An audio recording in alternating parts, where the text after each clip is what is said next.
আমি রাহেলা ত্রয়োদশ জাতীয় সংসদ নির্বাচনে বাসদ মার্ক্সবাদী মনোনীত প্রার্থী গাইবান্ধা ৫ ফুলছড়ি সাঘাটা আসন থেকে নির্বাচন করছি। আমার প্রতীক কাঁচি মার্কা। আমরা বাসদ মার্ক্সবাদী দীর্ঘদিন থেকে জনগণের যে বিভিন্ন সমস্যা সংকট, সে সমস্যা সংকট নিয়ে লড়াই সংগ্রাম করি। সেই লড়াই সংগ্রামের অংশ হিসেবে আমরা নির্বাচনেও যাচ্ছি। আপনারা জানেন আমাদের দল গণচাঁদার ভিত্তিতে পরিচালিত হয়।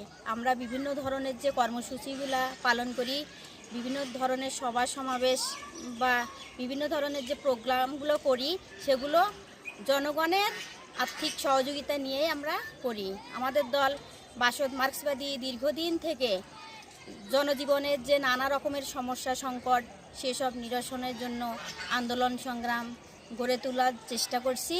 সেই ধারাবাহিকতায় আমরা এখনও আছি। আপনারা জানেন যে ফুলছড়ি সাঘাটা মানুষের যে দুর্বিষহ জীবন, দেখবেন যে নদী ভাঙ্গন, বন্যা কবলিত অঞ্চল, সেই নদীগুলোর ড্রেজিং ব্যবস্থা নেই। সেই টানেল নির্মাণের কথা থাকলেও সেটার আসলে কার্যকর যে উদ্যোগ নেওয়া দরকার সেটা নেই।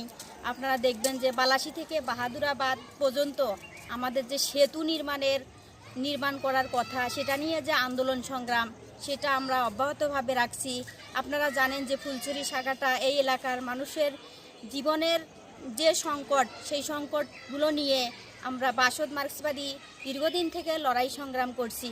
বাসদ মার্ক্সবাদী দীর্ঘদিন থেকে লড়াই সংগ্রাম করছি যে এখানে কৃষিভিত্তিক শিল্প কারখানা গড়ে উঠলে এখানকার মানুষের যে জীবন মান সেটা উন্নত হবে।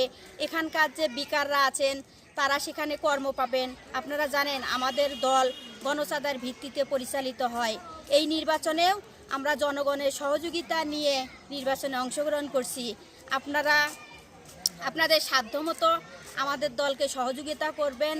আমার যে নির্বাচনী ফান্ড, সেই ফান্ডে আপনারা আর্থিকভাবে সহযোগিতা করবেন, নৈতিকভাবে সমর্থন করবেন, সেই প্রত্যাশা রেখে আমি আমার বক্তব্য এখানেই শেষ করছি।